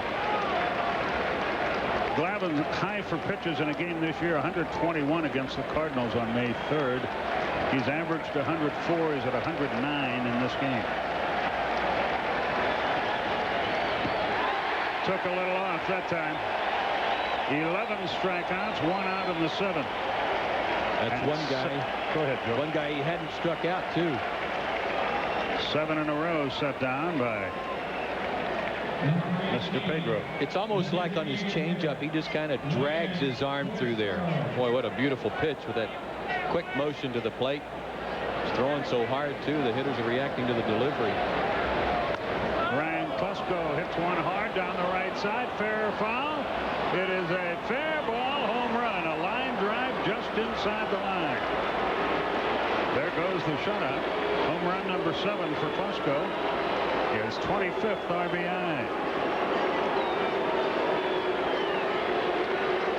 A first pitch homer.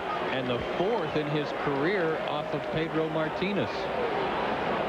He had hit him well coming into this game and just got around on this one enough to hook it around the pole. He didn't hit it that well, but he hit it where you got to hit it, right down the line. That's the argument people had for years about Ted Williams and Joe DiMaggio. That the straightaway right field here and right at Fenway Park for DiMaggio. For Williams, it was 380. Doesn't seem to have affected Martinez very much, that home run. He's right back to work. At the pole, it's a different story, but you got to hit it right down the line like Ryan did. Right back to the mound. 2 out. Randall Simon, the batter, he has hit into a forced play and he is struck out. There's that area I'm talking about. 380 out there to the bullpens to straightaway right. The first baseman, Brent Boone, as Joe mentioned, the only guy who hasn't gone down on strikes tonight.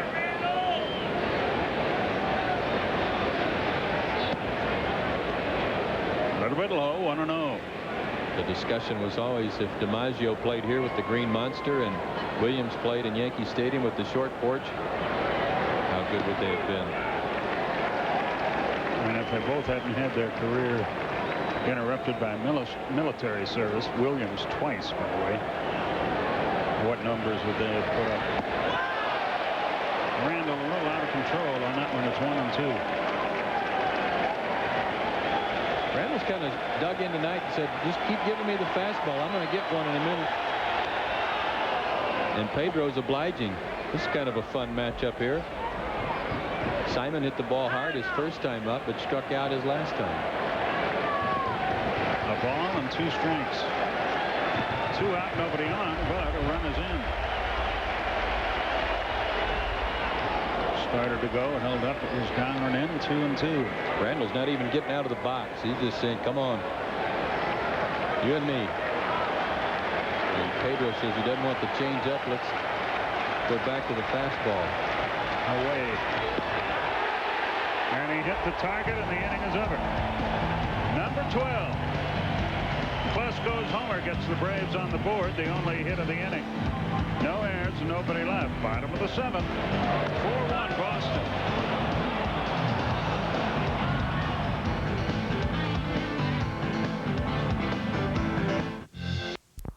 Match for the sellout crowd here at Fenway, an entertaining ball game. The Red Sox lead 4-1. Friends, this copyrighted telecast is presented by authority of the Boston Red Sox. May not be reproduced or retransmitted in any form, and the accounts and descriptions of this game may not be disseminated without the express written consent of the Boston Red Sox.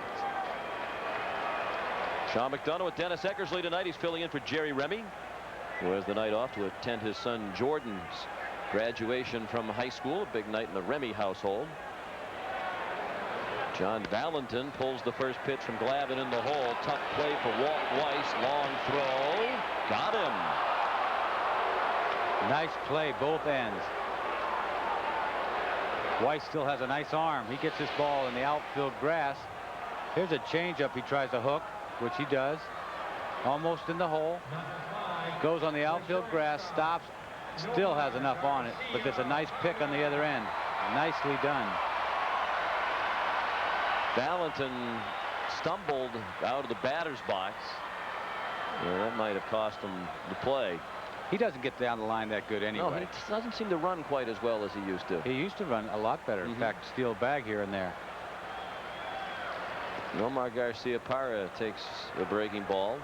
He is doubled in 3 trips. Doubled off the wall in left center and scored in the first, when the Red Sox scored twice. He added single runs in the 3rd and 6th. I'll tell you what, your legs will go on you quickly once you get to your 30s. You've got to run all the time to keep yourself, I mean, quick. A lot of guys are blessed with it, but I think you have to work on it to keep, you know, not to necessarily thin, but you think you're in shape because you play every day, but it's hard to get that extra quickness. You know, I know you guys say you're born with it, but I think you can work on that. You used to run a lot. Yeah, but I didn't run because I wanted to get quicker. I ran just because it was good for my head. And I could eat anything I wanted to eat almost. Little chopper in front of the plate. Glavine, one of the best fielding pitchers in baseball, throws him out. What was the count on that pitch? I believe 3-0. That's what I thought. I was surprised. That does drive you crazy. A 3-0 and you hit a swinging bunt. 24, the first baseman, Mike Stanley. Well, the Glavine family here tonight. Tom's parents, Fred and Millie.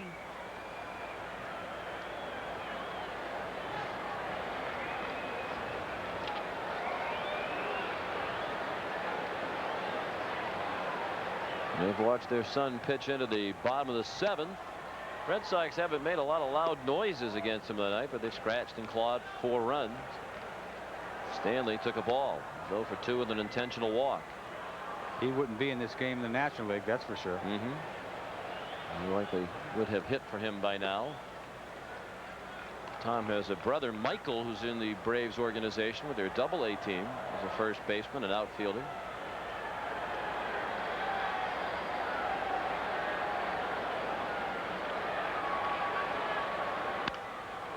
Tried to pull the outside pitch, and that's what happens when you try to do that with Glavine. The shortstop chews it up, and the Glavine family likes that. Watching in a box tonight. The team they're cheering for needs runs. They're down by 3 against Martinez after 7.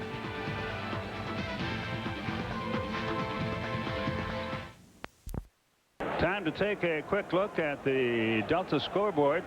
Jim Thome a home run for Cleveland in that game. Detroit has the lead over St. Louis. Doug Brocail on in relief for the Tigers. Florida winning big at Tampa Bay. Montreal and Toronto have a good one going. Rondell White a 2-run homer. Philadelphia 4 in the 2nd. Albert Bell hit his 10th home run. Mets 2-1 over the Yankees. Brian McRae a home run. Jorge Posada hit one as well. No score in Chicago, and all the other action is later on. Log into CNNSI for the latest scores and news from around the diamond. That's CNNSI.com, the ultimate address for sports. 1-1 the count on Gerald Williams leading off here. Strike 2 called inside corner. He didn't think much of that. He's had Gerald back and forth all night, busting him inside with the fastball to set up some off-speed pitches away that Gerald has chased.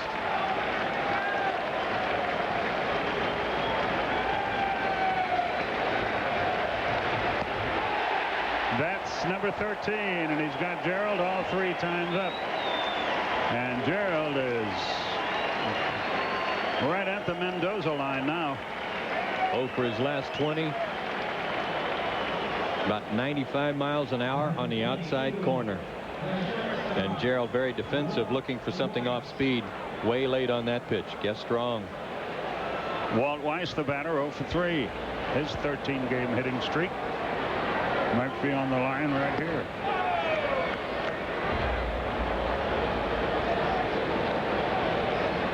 One ball, no strikes. Little chopper to first. Stanley has it. Steps on the bag. 2 up. When you fan 13 in a ball game, there's a good chance you're going to get a lot of guys as you go up and down the order. Tonight, the only guy that has not struck out in the starting lineup is Brett Boone. He's up there now, but Jordan and Gerald Williams both with the hat trick tonight.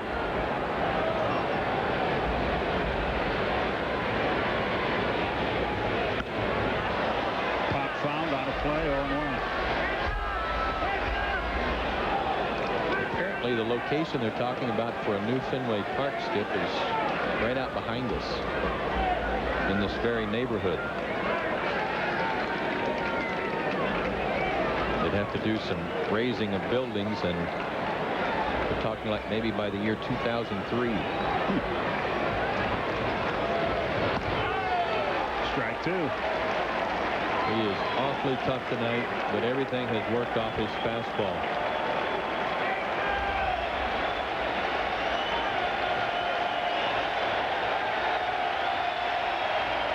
Brings the changeup.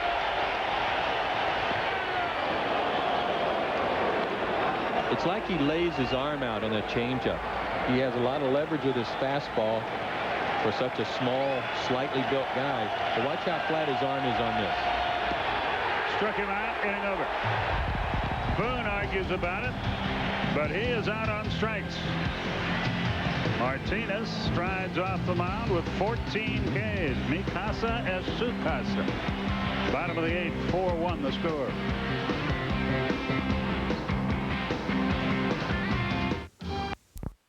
Let's go, Pedro.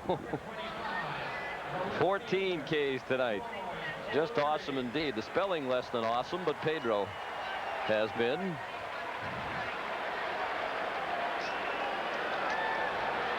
New pitchers, Justin Spire, greeted by Troy O'Leary, who popped it up in shallow right. Brian Jordan the catch. Here's Spire, making his 14th appearance. No wins, losses, or saves. An ERA of 3.18. 17 innings. He has struck out 16. He's walked just 7. Tom Glavine went 7 innings. Allowed 4 earned runs on 8 hits and 2 walks. He struck out 4. He threw 112 pitches for his friends and relatives. Damon Buford, strike 1. Damon's had a good night. An RBI single in the first, a double, and he scored in the third. He grounded the second and the fifth.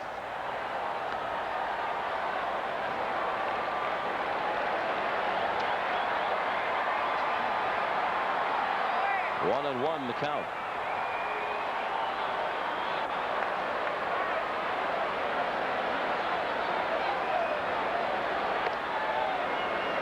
Spire's been around, drafted originally by the Chicago Cubs, and traded to the Florida Marlins in July of 1998. Came over from the Marlins April 1st of this year from a minor league player to be named later. He's not Chris Spire's son, is he? I'm not certain of that, because in his supplemental bio in the Braves notes, they had a little problem with the printing. So we're going to have to. I just saw his name once, and I said, I wonder if that's his kid. Buford hit one high and deep to left. If it stays fair, goodbye. That's a home run.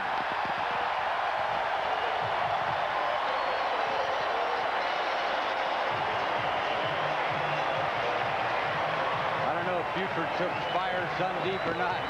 Well, we know he's Don Buford's son. That much is exactly. The home run, Buford's second of the year.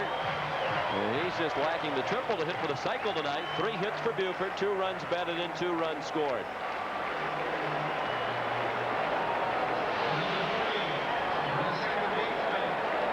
Ooh, he throws him a serve. He serves him a high fastball.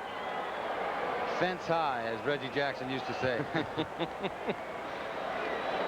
All you got to do is, it's like a mattress, he says. All you got to do is lay on it.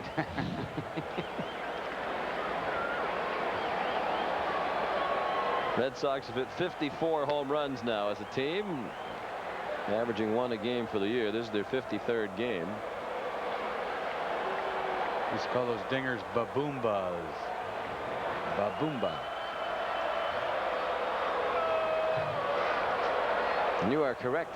Justin Spire is the son of former Major League infielder Chris Spire. Played with Chris for 2-3 years in Chicago. Good player. His father. And Justin throws a strike. I remember they had a lot of kids. They must have 6 or 7 kids. Really? Uh-huh. Which is unheard of nowadays. Just that many children. Big kid. Ball low. 2-1 on Fry. Jeff's had a good night. An RBI single in the 3rd. He pulled a double down the left field line and scored on a steal of home. He was breaking on a squeeze attempt with Darren Lewis at the plate, and Glavine threw the ball past the catcher. Fry credited with a steal of home as the ball went to the backstop. 5-1 Red Sox. There's a strike, evening the count at 2-2. Braves were concerned about their bullpen this year, particularly when Kerry Lightenberg, who become their closer, suffered an arm injury, but the bullpen has been very good. Bobby Cox was talking about that before the game tonight. Boone throws out Fry, 2 down. With the way their starters have pitched, I think Millwood is a guy that has done a good job for them. If he had faltered, they would have been in trouble with the way Maddox and Glavine have pitched, but their bullpen's been all right. John Rocker has developed into a dependable closer.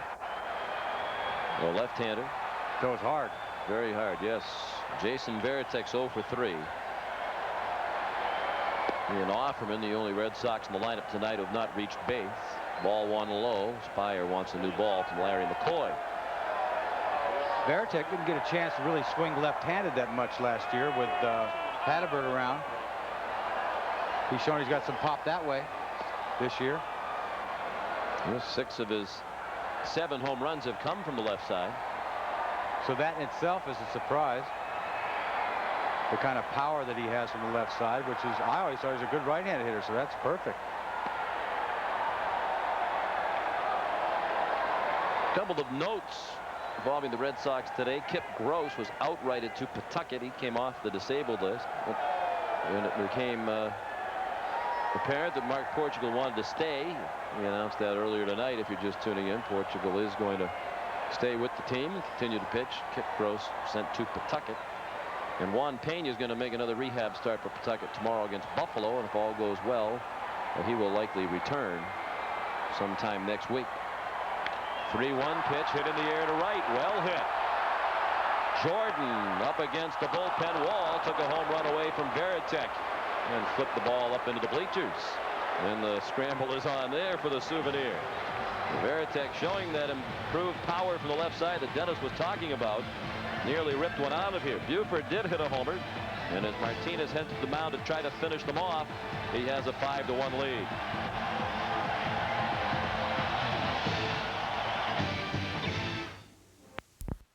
Red Sox baseball has been brought to you in part by Southwest Airlines. With fares so low, you have the freedom to go places and do things you never thought possible. Fly Southwest Airlines.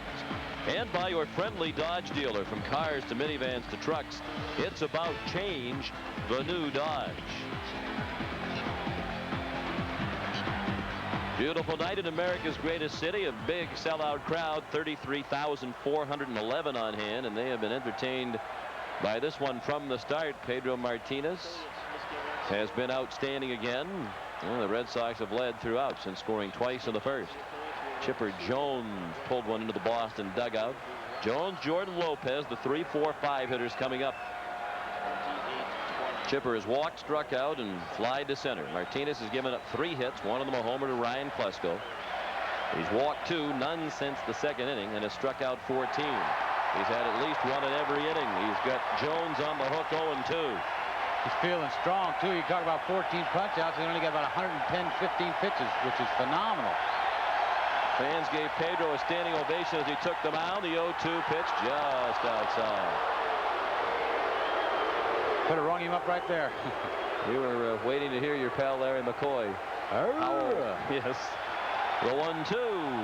He struck him out. 15, matching his season high and his career high.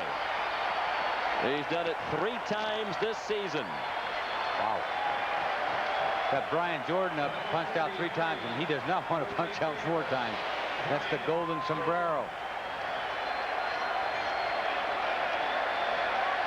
Again tonight, the strikeouts are coming all of Pedro's pitches. Fastballs, changeups, breaking balls. Jordan 0 for 3. He's punched everybody out at least once. That's hard to do. That is very hard to do. And everybody in the lineup tonight for Atlanta has fanned at least once. Curveball for a strike. 1-1 on Jordan. 5-1 Boston in the 9th. This game played at a brisk pace with Martinez and Glavine. Quick workers and for the most part throwing strikes. 1-1 fastball just outside.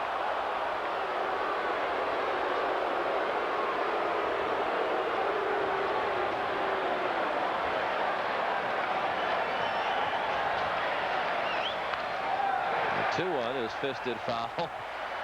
Fans don't just want outs, they want strikeouts. It's just amazing the control that he has. Here he gets him down 2-1. He's going to throw a fastball in. He gets it in. I mean, this is a guy with major hair that spots it, too. He struck him out. Fastball with the knees. Jordan barking at Larry McCoy. What's he arguing about? That was right down the middle. Because he punched out 4 times and he doesn't really like it. He had no chance.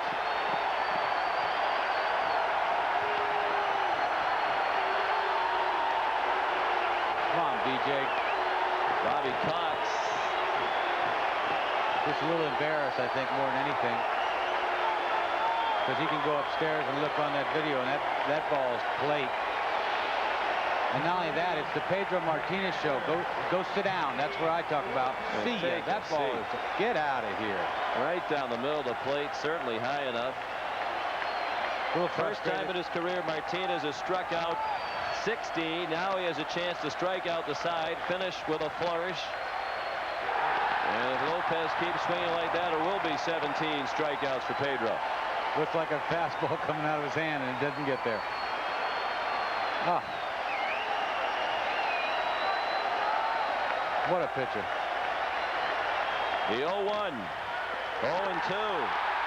Must be something about this date for the Martinez family. June 4th of 1990, Ramon Martinez struck out 18, pitched a 3-hitter for the Los Angeles Dodgers against the Atlanta Braves in a 6-0 shutout.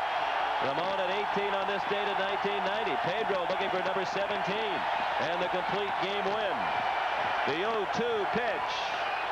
Little chin music for Harvey Lopez.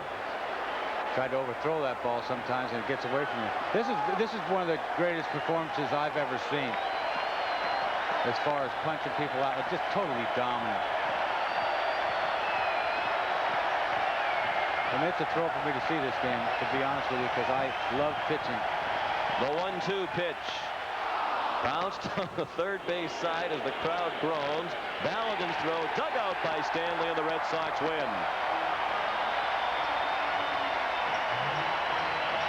An audible groan from the crowd as that ball went bouncing to John Valentin. They wanted another strikeout. They settle for the second complete game of the season and 25th of Martinez's career. And all Brett Boone can do is admire the performance of Pedro tonight. Red Sox take game 1 of interleague play. And Martinez is the first 11-game winner. He's the best. He is. The American League, the next highest win total is 7 for Mike Messina. And Pedro now has more than twice as many strikeouts as any pitcher in the American League. He has 133. Next on the list is Chuck Finley with 65. Red Sox win it 5-1. The totals and more in a moment.